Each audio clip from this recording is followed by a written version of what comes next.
तो मुनावर फारूकी के खिलाफ काफी ज्यादा गलत नैरेटिव सेट किया जा रहा है, चाहे वो घर वाले हों चाहे वो बाहर वाले हों। जो कि ऑडियंस है उनका परसेप्शन जो है ना अपने फीडबैक के हिसाब से चेंज किया जाता है हर वीकेंड के बारे में। और जिस तरीके से इनको फीडबैक दिया जाता है, जैसे कि सलमान खान जो बोलते हैं कंटेस्टेंट को, ऑडियंस को लगता है कि टोटली वही है, और उसी तरीके से जो घर वाले हैं उनको भी वही लगता है कि हाँ यही चीज है, और उसी हिसाब से वो लोग चलते हैं। अगर इन दिनों की बात करें, इन दिनों मुनावर पर सवाल उठाया जा रहा है, जैसे कि बिग बॉस जो है ना अब मुनावर पर सवाल उठाते हैं कि हाँ आप डिसीजन कैसे लोगे, क्योंकि आप तो वीकेंड के वार का इंतजार करोगे, जब तक कि आपको फीडबैक नहीं मिल जाता है तब तक के आप डिसीजन नहीं लोगे।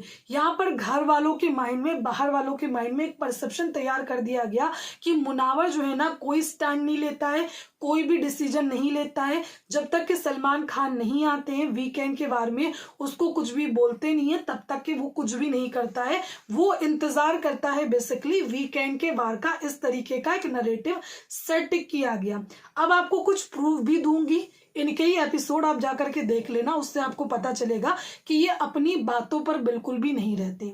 शुरुआत में इन्होंने चाहा कि एक बॉन्ड बन जाए मनारा चोपड़ा का मुनावर फारूकी का, जो कि हर सीजन में एक बॉन्ड बन जाता है जो कि काफी नेचुरली और ऑर्गेनिक तरीके से होता है। लेकिन इस सीजन में उस लेवल की चीजें नहीं हो पाई, क्योंकि मनारा चोपड़ा डबल नाव पर, दो नाव पर सवार होना चाहती थी। बाबू भैया भी और मुनावर फारूकी दोनों से दोस्ती रखना चाहती थी, और बाबू भैया से ज्यादा रखना चाहती थी। लेकिन एक टाइम आया, ऐसा भी आया जब मुनावर से ज्यादा चाह रहे थे मेकर्स की दोस्ती रखे और बाबू भैया से दूर हटे। शुरुआत में मुनावर को समझाया जाता था कि ये तुम्हारी दोस्त है, इसको साथ लेकर के चलो, चाहे वो कन्फेशन रूम हो चाहे एक्टिविटी एरिया हो, हर जगह इनको साथ में बुलाया जाता था।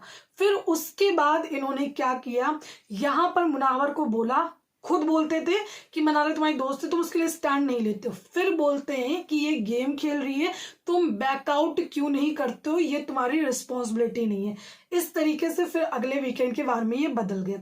फिर मनारा को सही बता दिया कि मनारा मतलब तुम सही हो, ये गलत है, ठीक है। इस तरीके से परसेप्शन जो ऑडियंस है फीडबैक चेंज होते रहे। अब वीक 6 की अगर हम बात करेंगे, यहाँ पर बात चल रही है फीडबैक की ना, कि फीडबैक के हिसाब से मुनावर फारूकी चीजें करता है, फीडबैक के हिसाब से मुनावर फारूकी डिसीजन लेता है। तो वीक 6 का एपिसोड खोल करके देख लीजिएगा। वीक 6 में सलमान खान ने मुनावर फारूकी को बोला था कि तुमको फीडबैक की क्या जरूरत है, करना तुमको वही है जो तुम करना चाहोगे, ये चीज बोली गई है सलमान खान के द्वारा। तो इस हिसाब से मुनावर फारूकी को किसी फीडबैक की जरूरत नहीं है, वो वही करेगा जो करना चाहेगा। सिर्फ एक वीकेंड के बारे में, क्योंकि जो आयशा वाली चीजें थी उसके लिए वो इंतजार कर रहा था, क्योंकि बिग बॉस के घर में उसके सामने क्या चीजें बोली गई है उसको पता है, बाहर किस लेवल पे चीजें हुई है उसको नहीं पता है। इसलिए उसने इंतजार किया एक वीकेंड के बाद में कि पता चले कि एग्जैक्टली क्या है, सलमान खान आकर के बताएंगे। उसी चीज को हथकंडा बना करके मुनावर फारूकी के खिलाफ एक गलत नैरेटिव सेट किया गया कि बंदा जब तक के स्टैंड नहीं लेता है, जब तक के फीडबैक नहीं मिलता है। अब वीक 6 में बोला गया कि तुमको जो है ना फीडबैक की क्या जरूरत है, क्योंकि तुम जो है ना करोगे वही जो तुम्हारी इच्छा करेगी, जो कि तुम्हारा दिल करेगा। वीक 12 में बोला जाता है कि तुमको जब तक के फीडबैक नहीं मिलेगा तब तक के तुम कोई डिसीजन नहीं लोगे, तुम फीडबैक का इंतजार करते हो। तो यहाँ पर फीडबैक के हिसाब से कंटेस्टेंट अपनी इक्वेशन भी चेंज करते हैं। इतने टाइम तक के घर वाले मुन्ना मुन्ना मुन्ना कर रहे थे, मुन्ना के आगे पीछे घूम रहे थे। उस वक्त भी इनके हिसाब से चलो मुनावर कुछ नहीं कर रहा था, लेकिन फिर भी स्टिल ये मुन्ना मुन्ना मुन्ना मुन्ना कर रहे थे।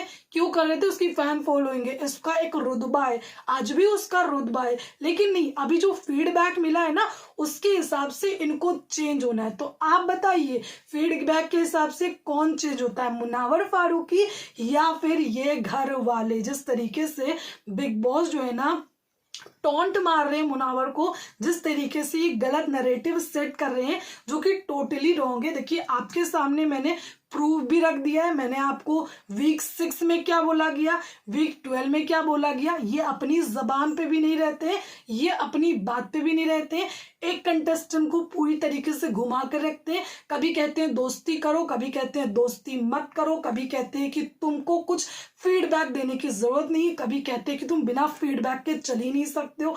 तो सोच लीजिए एक इंसान क्या करेगा, करेगा तो क्या करेगा।